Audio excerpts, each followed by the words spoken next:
Wewe unanipa matatizo, naomba ujitokeze. Na kwamba ujitokeze.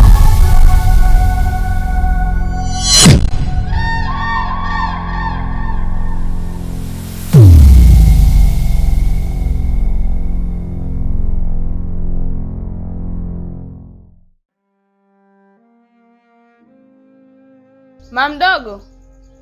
Nipo hapa. Uko wapi? Haunioni? Naona umechagua kufa wewe badala ya ndugu zako. Hapana mama mdogo. Mimi sijachagua kufa. Ila ni lazimu tu. Walinibana sana. Alafu inavyoonekana kaka alijua kabisa kwamba chakula kina sumu. Ulibamanishwa sana eh? Lazima ubambanishwe kwa sababu wewe ni msaliti. Huo ni usaliti uliofanya.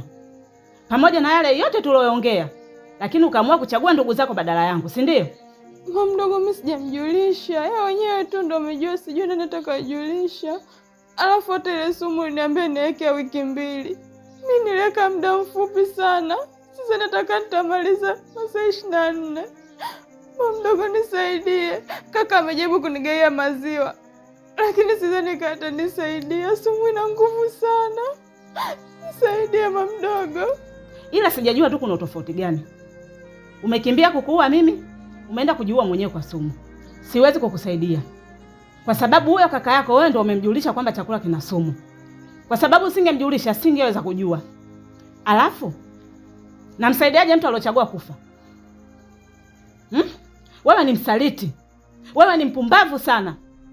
Pamoja na yote yale tulioyaongea, lakini ukaamua kunisaliti. Sasa kifo ni haki yako. Mama mdogo, mimi nakufa. Nakufa kweli. Napata maumivu sana mama mdogo, naomba nisaidie. Saidia binti yako. Lazima utakufa. Kwa sababu hata mimi tayari nimeshakabiliwa na kaka yako. Unafikiri nitakuwa salama? Na yote hayo wewe ni sababu. Unadhani nani atakuelewa? Ondoka mbele yangu. Hapana mama mdogo, usiseme hivyo. Mama mdogo, uso utani eti. Kumbuka uliniambia mimi sitakufa. Unakumbuka hilo? Uliniambia kwamba mimi nastahili kuishi. Mama mdogo, nisaidie. Hii sumu ni kali sana. Hata unavyonifukuza wasiwasi kurudi tena kule. Wameshajua kama Morini amefariki. Pia kaka ananishuku kana mimi nahusika. Kwa maana hiyo nahisi kaka ananichukia. Hayo maziwa alokupa kwa ajili ya kujiweka kivuli mbele yako ili waone wema. Huyo kaka yako na baba yako ni wote wanalombaya tu. Wewe Vishi, Vishi kenda wapi? Nini kinachokufanya unahaha hivyo? Unamtafuta nani?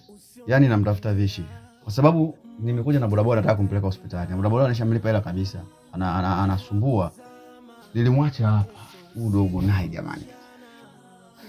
Cha kusaidia hapo, achana na masuala ya Vishi. Tudili na swala langu nililoleta hapa. Yaani swala la mdogo wangu sio muhimu. Nataka kumpeleka hospitali. Unajua na matatizo yule, ni mgonjwa. Hivi una akili timamu wewe? Yaani dili na swala lako, unaacha swala la mdogo wangu? Nimekwambia hivi kwa maana yangu. Kwa sababu nimekuta huko anacheza netball. Mtu kama unampelekaje hospitali? Sikashapona. Wewe. Anacheza netball. Analuka kabisa, anafunga mpaka goli. Ndio. Basi maziwa atakuwa amemsaidia, lakini hata hivyo atakaa kutuambia au mtoto jamani. Basi sawa, anyway. Shukrani. Wewe Bugwa. Kilichonileta hapa, tunarudiana turudiani? Hebu rudia neno lako. Tunarudiana haturudiani? Hatuwezi kurudiana. Si tulishaachana? Nani alikwambia mimi na wewe tumeachana? Alafu mbona leo umekuja kishari? Sijija kishari, nimekuja kukuambia Walisa, kwa sababu usiponirudia kitu nitakachokufanya wewe. Nitakufanya kitu kibaya ambacho hutoamini. Yaani nataka kurudiana na mimi.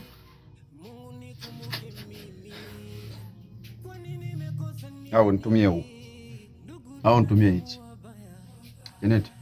Janet, nisikilize vizuri. Sawa? Usije kunichemba mkwala hata mara moja. Kwanza unajua niko msibani. Naomboleza hata kama sijahusika kule. Unataka uishi misiba ya watu. Kwa sababu utanifanya mimi niongee maneno makali, inaonekana nimevunja sheria na utaratibu wa watu kufiwa. Unajua mimi ni mfiwa. Nikuulize swali. Hivi aliyofiwa afanye shughuli zozote za kijamii kama kwenda chooni, Kukojoa. Tumia tafsida. Walimu walitufundisha tafsida. Kwani unazungumza neno kali hivyo? Anafanya shughuli za kijamii, kwa hiyo unamaanisha nini? Kama unafanya basi tumesharudiana.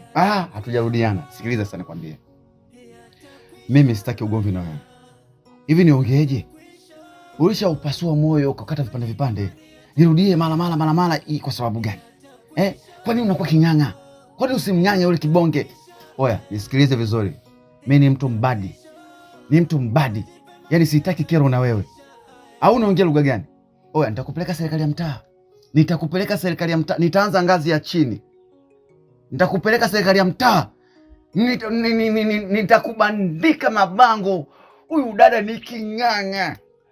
Wewe kumtenda mtu alafu narudi. Tunarudiana. Ni lazima. Turudiane. Naomba unisikilize kwa makini. Maana sijaje hapa kubishana na wewe. Nakupa masaa 48. Ukae ufikirie hicho kichwa chako, kitafakari vizuri.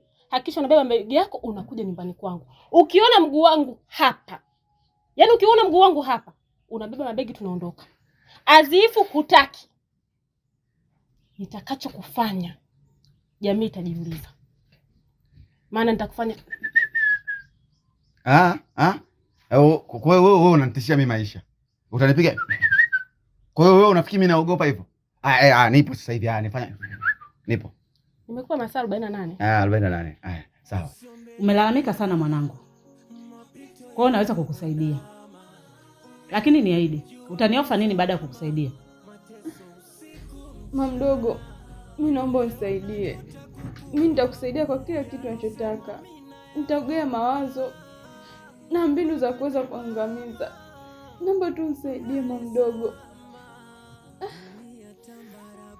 Nipe kwanza hizo mbinu. Alafu na mimi ndo nitakusaidia. Kwa sababu mimi mwenyewe naelekea kufa. Kwa hiyo nipe mawazo yako. Mgombanishe kaka pamoja na baba. Mke wa baba amefariki. Kwa hiyo ukienda kumwambia baba kwamba kaka Ibugwa na mama wakopo na uadui, baba lazima ataamini tu kwamba kifo cha mke wake kaka naye anahusika. Na kama unavyojua akili za baba ni kama petroli. Ukiosha tu inaepuka. Alafu wewe ndio utapata nafasi ya kumua adui yako. Msaidie mama mdogo. Hapo sasa nimekuelewa. Naweza kukusaidia. Sumu haina tiba mwanangu. Ila hawa walioenda kukutafutia namna ya kukupeleka hospitali ndio wanaokupenda. Mama mdogo. Mbona nitazama hivyo bado unisaidie, nitakufa. Nilikuwa nafikiria cha kukusaidia mwanangu. Sasa subiri. Pole kwa ukimya wa eneo hili. Asante. Lakini tangia nifike hapa nimeita sana, ila sijabahatika kumuona tena. Ukiona hivyo hataki kukusaidia. Kwa hiyo mama, nifanyeje? Lakini alivyokuwa anaondoka nimemuona kwa mbali. Ni wazi kabisa kwamba hakutaka kusikiliza wito wako. Kwani wewe adui yako unamjua? Ndio, namjua. Babake na Morin. Sio tu babake na Morin. Pamoja na Ibugwa. Hawa watu ndio maadui zako. Hawa watu wanamaanisha wanataka kukuua. Na ili unusulike wewe, kwa nini usiwaanze wao? Ni wazo zuri mama. Nafikiri natakiwa nifanye hivyo. Kwa sababu mimi mwenyewe pia natakiwa ninusuru uhai wangu. Unatakiwa upambane kwa ajili ya kuokoa uhai wako. Anayekufanyia ubaya naye alipo ubaya. Inabidi upambane kuwamaliza wao. Kwa sababu akishakufa wao, hakuna tena atakayesimamia hiyo kesi. Uoni kama utakuwa salama? Na mimi nimefanya hivyo kwa sababu adui yako ndo adui yangu. Ukiwa tayari nitakuwa nyuma yako. Wangekuwa inawezekana kwa uchawi, ingekuwa tayari limeshakuisha. Lakini hawa ni wagumu. Usije kusubutu ile wazo la kukimbia, kwa sababu itakuwa ni hatari juu yako. Wale hawakimbiliki. Sawa, nimeelewa. Ngoja nifanyie kazi. Kila laheri kama utakuwa umenielewa. Kaka. wala nitaka nitoroke, lakini katika kwenda kwangu nimekutana na mama yake mdogo na Morin. Mama yake Morin, yule mama ni mchawi kumbe. Kwa nini ulikuwa hujui? Yule ni gwiji, yani yule hiki kitongoji chote kinamjua. Yani yule akikutaka asubuhi umekwisha. Anakuchukua muda wowote. Yani yule mama ni noma. Sasa akawa amenipa akili moja hivi kwamba nimtafute mtu ambaye amesababisha kifo cha Morin ili amrudishie Morin uhai wake. Mimi ikabidi niende sehemu ambapo nilipatia matatizo. Nikaona namuona yule mchawi kwa mbali anaondoka. Kwa nini ukumuita? Si ungemuita sasa. Kwa nini ukumuita mama? Njoo. Nimeita sana. Ikawaje? Imeshindikana, lakini akajitokeza yule mama. Akaanza tena kunipa mawazo mengine kwamba bwana, ili swala ni gumu. Umeona? Kwa hiyo nikitaka kunusurika na wale watu hawakimbiliki, nikitaka kunusurika mimi, basi natakiwa niwe Bennett na yeye. Yaani tuwe sambamba ili tulitatue hili tatizo. Wewe na yeye? Ndio. Muwe sambamba. Hilo limeisha, wewe unakuwa naye tu sambamba, mnamaliza tatizo lenu. Hapana, ili swala linakuhusu wewe. Mimi? Kaka, mimi ni mdogo wako. Nimehitaji msaada kutoka kwako. Sawa? Kwa hiyo yule mtu amesema anaweza akatusaidia kwa namna yoyote. Ila mimi nionyeshe ushirikiano naye kama sisi tutakubali kumuua Ebugwa na baba yake.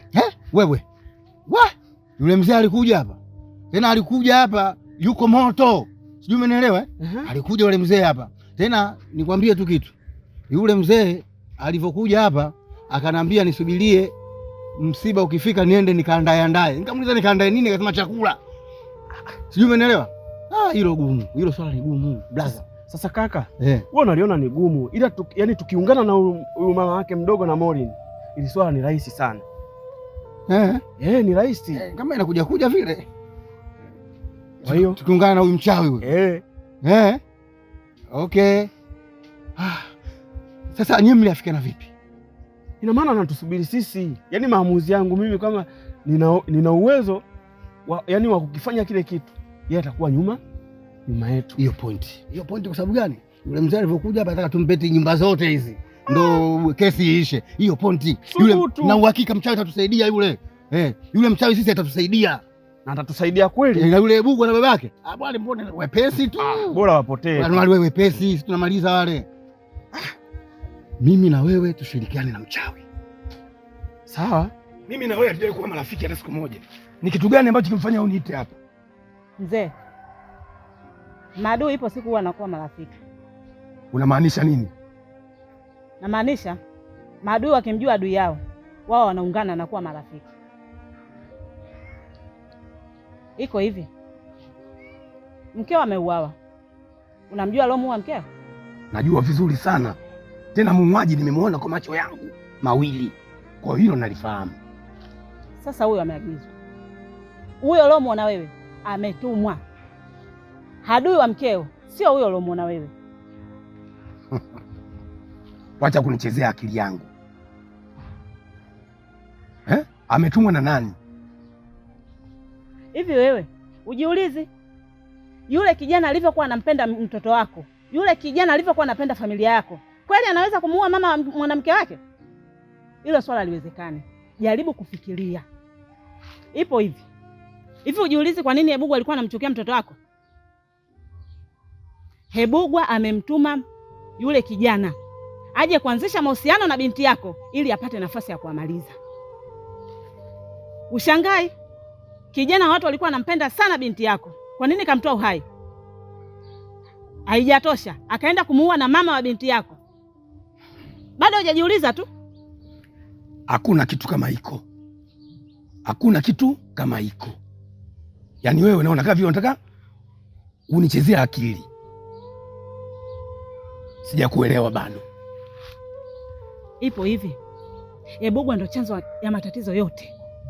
Ebugwa ndio aliyesababisha vifo hivyo vyote. Ebugwa alikuwa anamchukia sana mkeo. Uone kama alikuwa haelewani hata kidogo. Hivyo mzee mtu mzima wa aina gani usofikiria? Huyo ni Ebugwa. Ebugwa amemtumia yule kijana kwa ajili ya kumaliza matatizo yake. Sasa nikuulize swali wewe mzee. yule kijana alikuwa na sababu gani za kumuua Morini na mke wako?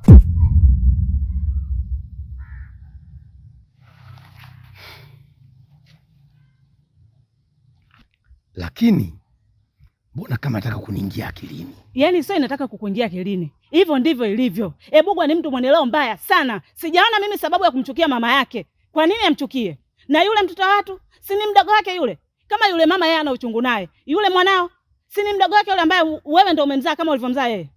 Bugwa ana roho mbaya. Ili aliwezekani ulikalie kimya. Mimi mwenyewe leo inaniuma sana kijana wa watu kupewa kesi ambayo haimuhusu. Leo inaniuma sana wale watu kutolewa uhai pasipo na hatia. Leo inauma. Ili sio la kunyamazia kimya. Lifanyie kazi mzee. Huo ni upumbavu ukimwacha. Hata Vishi ndio sababu ya kutaka kumuua kaka yake, kwa sababu kaka yake alitaka muue Vishi. Kwa kama wewe uliingia kwenye mkumbo, hilo ni uliingia tu, lakini ilikuwa kusudio wewe. Kusudio lilikuwa kaka yake. Jifikirie. Na ndio maana anajifanya kuwa mwema. Na ndio kawaida ya watu wanafiki. Wanajifanya kuwa mwema sana ili mradi kuficha mabaya yao. Lifanyie kazi mzee, ili sio la kawaida. Makovu yatakwisha, yatakwisha haya, yatakwisha. Najipe imani yatakwisha haya, yatakwisha, yatakwisha haya.